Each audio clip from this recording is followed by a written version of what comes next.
Hello, everyone. Welcome to the Health Starts at Home podcast.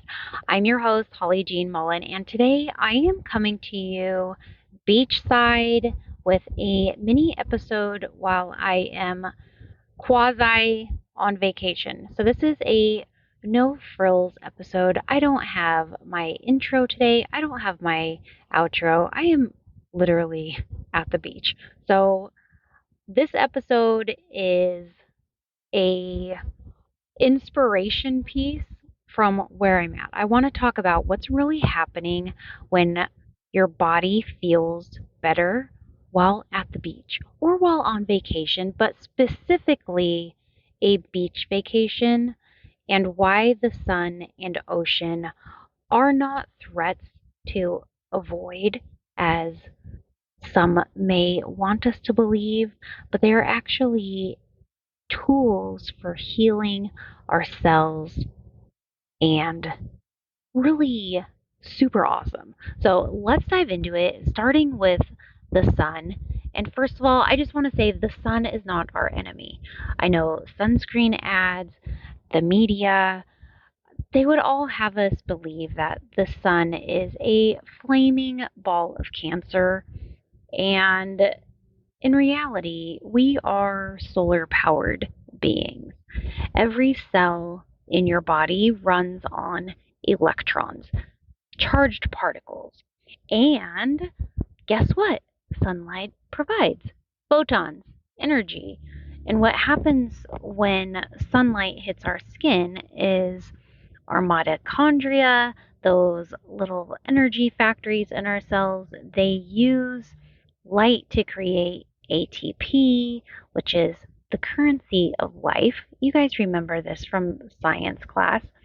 That sunlight stimulates our melanin. That's going to help regulate melatonin. That is, the hormone that helps us sleep. It helps it helps you sleep better at night. That's why sometimes, like after spending the day in the sun, you sleep really good. And it also boosts your serotonin, which is your happy hormone. So you feel really good when you're on vacation after spending a day in the sun. And yes, we all know that the sun helps us make vitamin D, but that's just scratching the surface. So quantum biology, that is teaching us that light is information. It tells your body what time it is, where you are on the planet, whether it's time to detox, digest, sleep, run. It does a lot of things. But I want to really specifically talk about this myth that we've all been had crammed down our throat that the sun equals cancer. And if we spend too much time in the sun, that is what's going to cause cancer, because for most of human history, we have lived under the sun. We've worked, played, gathered food, worshiped all under the sun's light. And skin cancer rates have only skyrocketed in the last few decades. But also, they have also skyrocketed right alongside living indoor, artificial lighting, screen time, EMFs, sure, other things too. I'm not saying that's the only picture, but just stick with me while I paint this one picture. Yes, burning your skin regularly with the sun is not a good thing. Okay, I'm not debating that. But blaming the sun for skin cancer is like blaming food for obesity. It's the relationship that is broken. Your body was designed to process sunlight. In fact, sunlight regulates our hormones, it sets our circadian rhythm, it supports our mitochondrial health, and it even is protective against some cancers when we are exposed appropriately. But what our body is not designed for is fluorescent lighting, 8 hours a day under blue light screens, constant exposure to non native EMFs, and a lifestyle of this artificial stimulation environment and a total disconnection from nature. we have traded the sun for LEDs and Wi-Fi, and then we're wondering, hey, why are we sick? Why are we tired? Why am I feeling anxious all the time? And why are we getting burned by the very light that once gave us life? Like, literally, when God said, let there be light, he was not thinking about your iPhone screen. He meant the sun, real life giving, rhythm setting light. And in a deeper sense, I think he meant truth and goodness too. If we want to get like philosophical about it, I don't think he meant man made substitutes that mimic light and distort his design. But if we look at the theme of creation, isn't the enemy always taking what God creates for good and creating a distorted, false mimic of it? Kind of interesting there. So, no, the sun isn't the enemy. The real danger is a lifestyle that pulls us away from how we were created to live.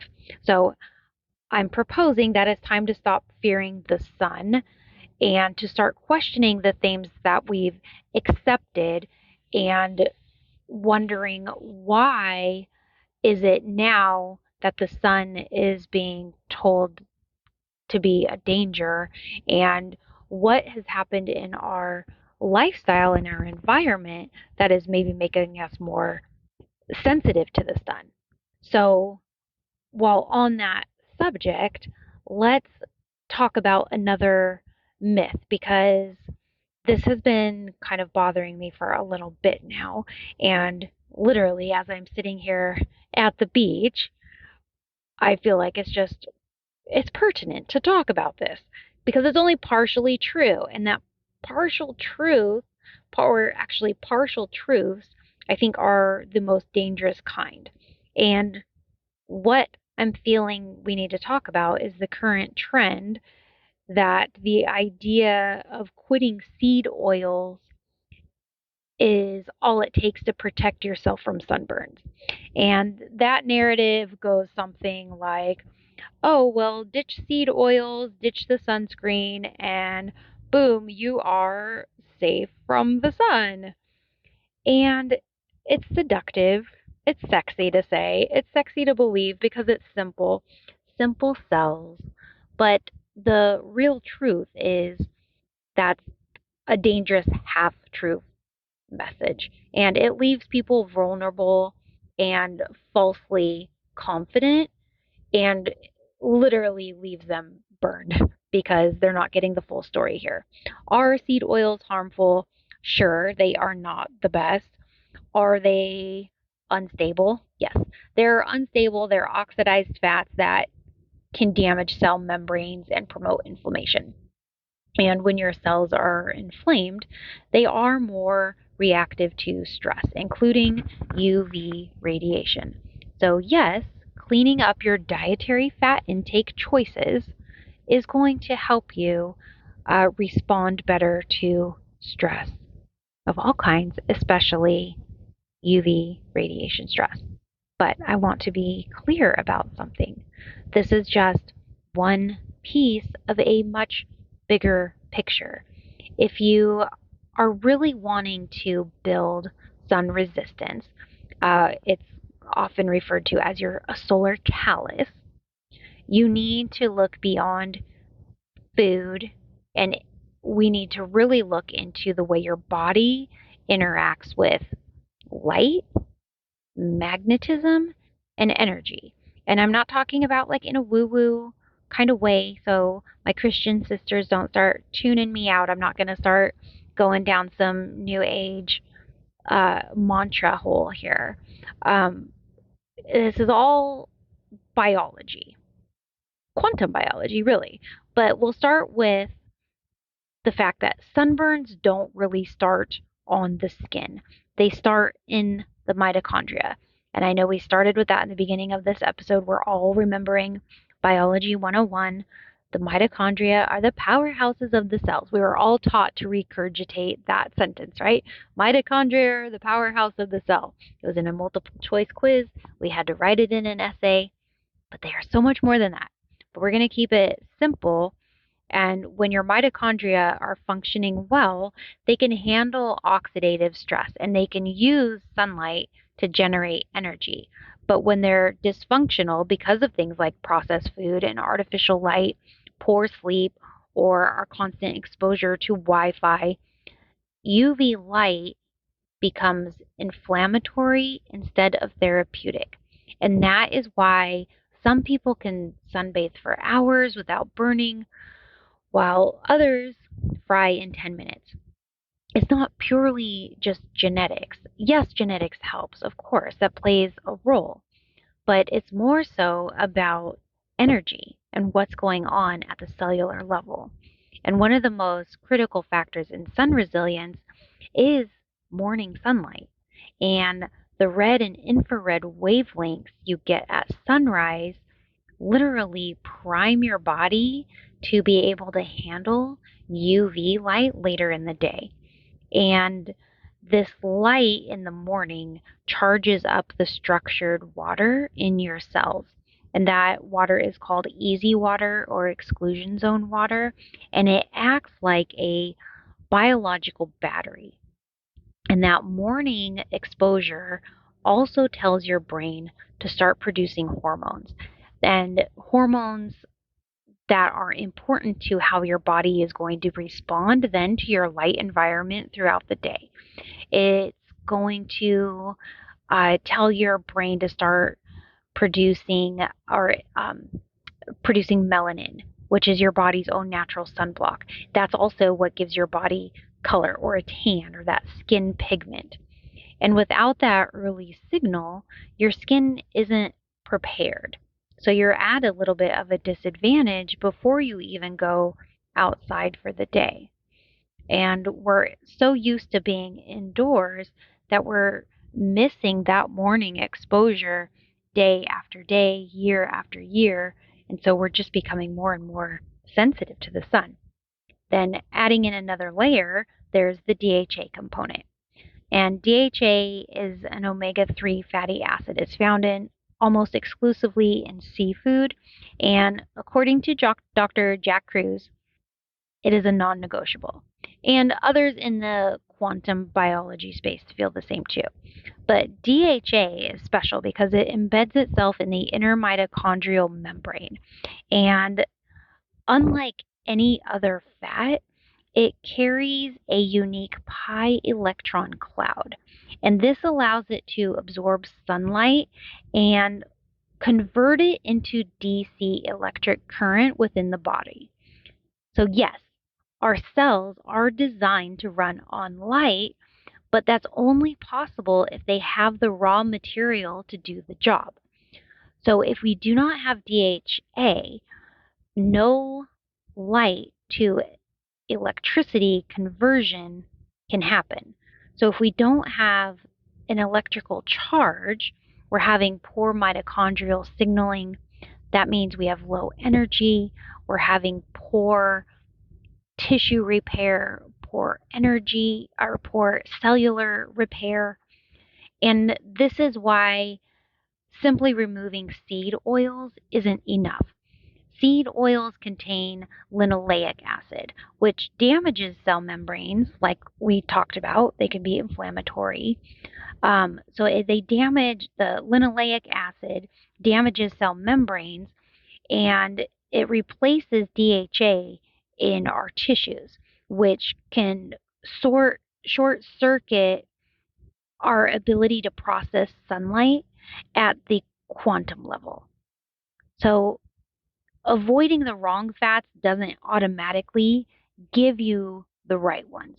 We have to intentionally rebuild our mitochondrial membranes with real DHA consumption. That means eating wild caught seafood and not replacements with like a plant based omega 3s like flax or chia, because those are only providing ALA and they don't really convert to DHA, if at all. Like, there's kind of different schools of thought there about how things convert to DHA.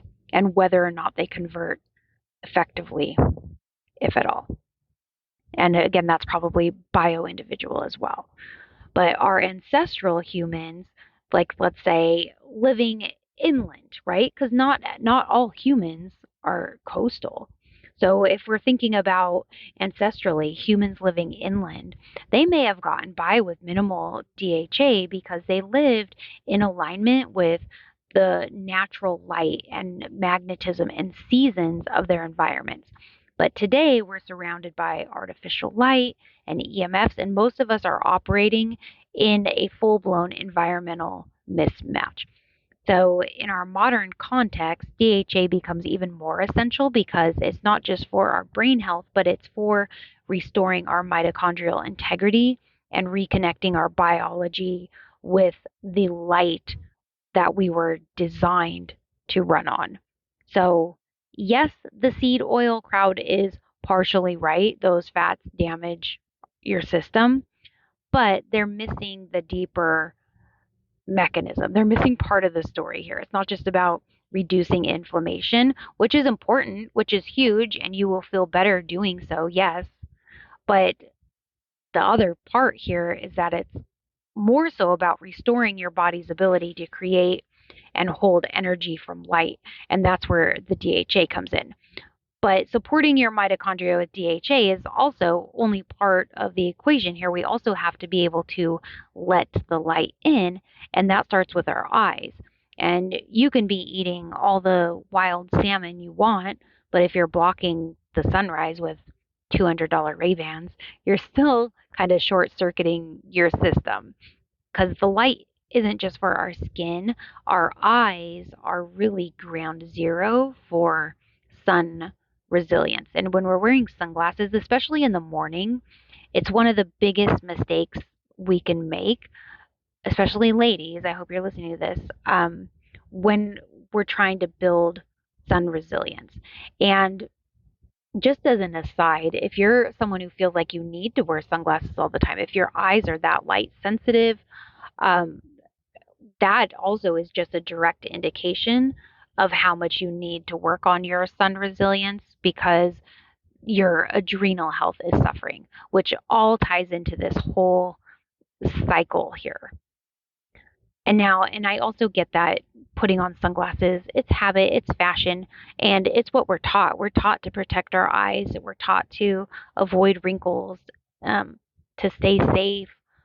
But our eyes aren't just for seeing, our eyes are literal light sensors. So they communicate with our brain and our skin to help our body sync with the season. So if we're blocking the light, we are blocking those messages that our brain is trying to receive and needs to receive. It's like we're trying to start our day with our phone on airplane mode, like nothing's syncing, nothing's downloading, and we're just kind of wondering, hey, why isn't my phone working? It's like, because you're not getting the messages. If we take it a little bit deeper, because there's another factor that people completely ignore in this whole sun safety conversation, is that your electromagnetic environment plays a role too. And I've touched on this before in this episode. I kind of mentioned it, but I've touched on it in other things before. I'll keep saying it. We live in a sea of non-native EMFs. We have Wi-Fi, Bluetooth, 5G, smart meters, cell towers.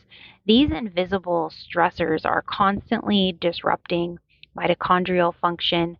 They're draining our redox potential, which just basically means our body's battery life. And so, ladies, again, I'm just talking to you, my especially my over 30 ladies. So many of you are chasing answers to your exhaustion. Like, why are you tired all the time? You're blaming your hormones, your age, your thyroid, iron levels, and those things matter.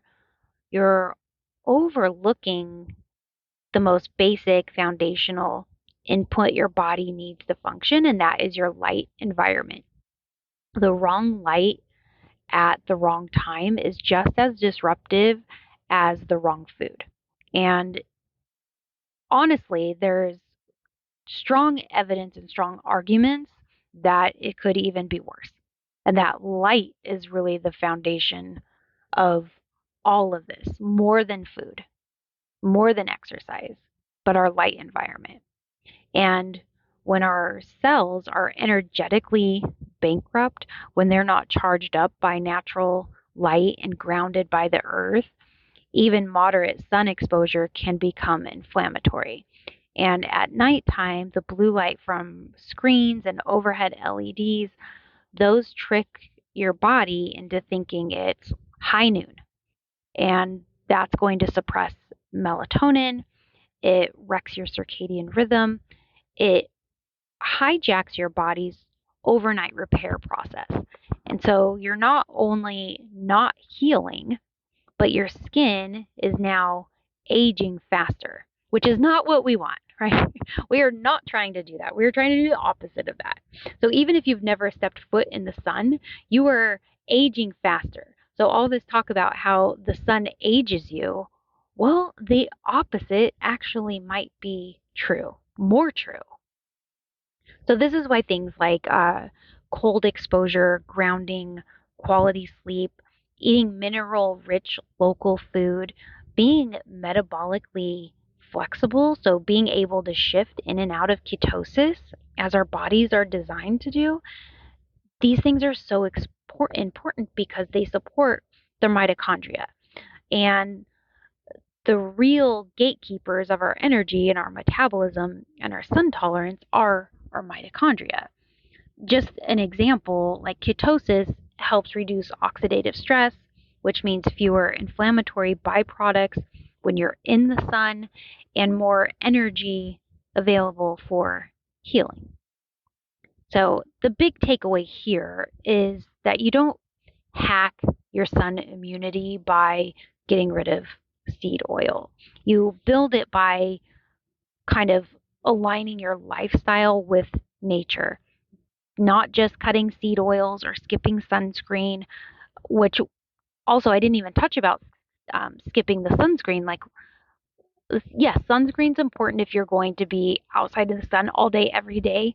Like, yeah, or like right now, like my boys are doing junior lifeguards, like they are in the sun and on the sand and in the water all day, every day for 4 weeks straight. They need some sun protection, but that isn't what um, we need if we're just outside a little bit every day. We need our naked skin to be able to receive the sun's rays and messages. If we're wearing sunblock, we're blocking those. So we need our naked skin to be able to receive that.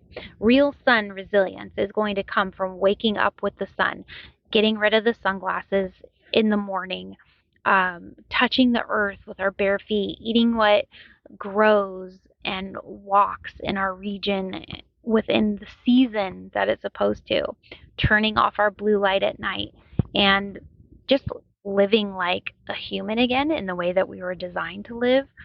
So the next time somebody is saying just ditch the sunscreen and seed oil and you'll be fine, that just know that it's only part of the equation there.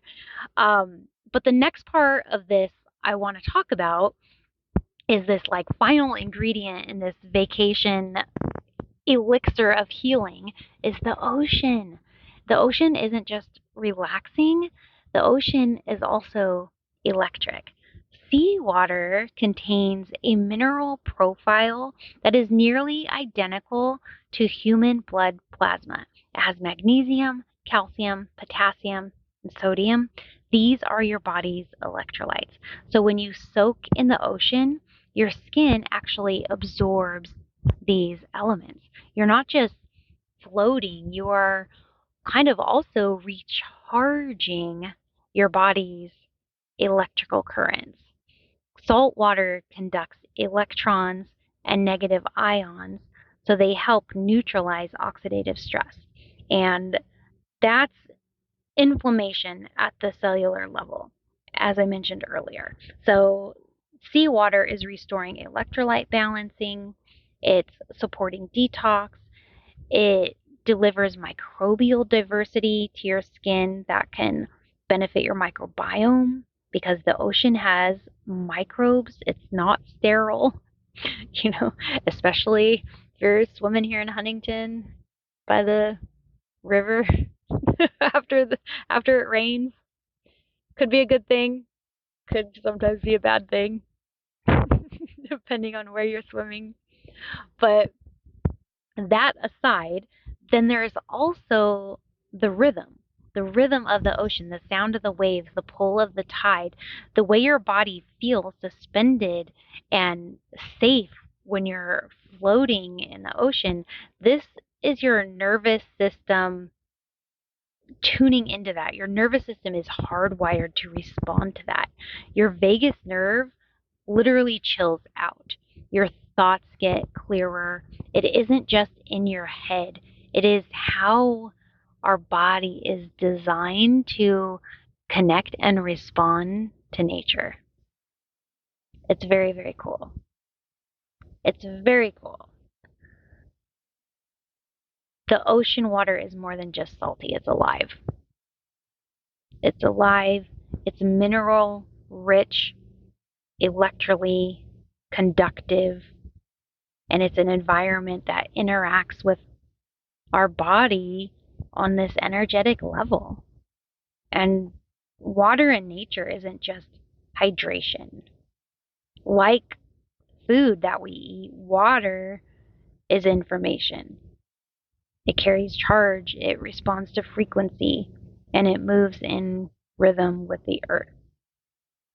So it's cool stuff when you're at the beach and the sunlight hits your skin, you're floating in the salt water. We think our body's just relaxing, we think we're recalibrating, but on the real geeky level, that's bioresonant. And we just call it a beach day.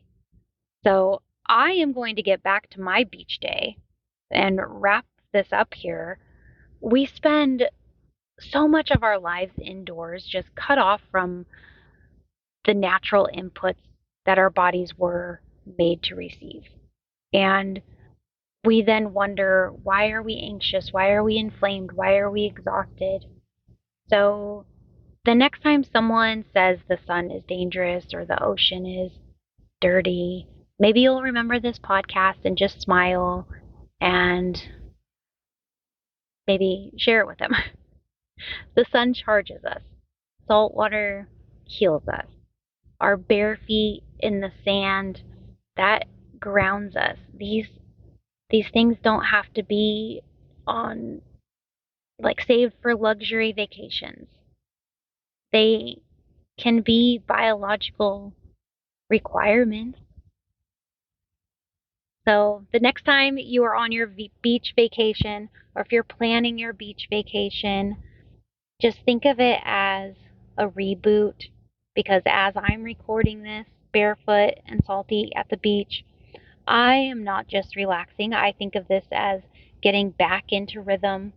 I don't think of it as self-indulgence. I think of this as like something I need to regulate and reset and really just take care of what God has entrusted to me. I don't worship nature, but I do see God's design in it. And being here just reminds me that creation isn't random, it's so intentional, and it's so amazing and beautiful how it's all intertwined. And when I align with it, I can feel the order that he brings to the world, and I love it. And yes, it makes me feel better, but it's not just about feeling better. I feel like there's a special way in going to the beach that's also about honoring the way we were made to live. So that's what I have for you today. And if you need it, I don't think you need permission, but if you need it, you can just let this be your permission slip to return to the sun and the sea and the simple ancient wisdom of the natural world. So, I hope you enjoyed this mini episode, and I hope you share it with a friend who needs a beach vacation. Maybe you guys can take one together. I'll see you next time. Thanks for joining me on the podcast. Podcast. Man, I can almost talk. Thanks, guys. See ya.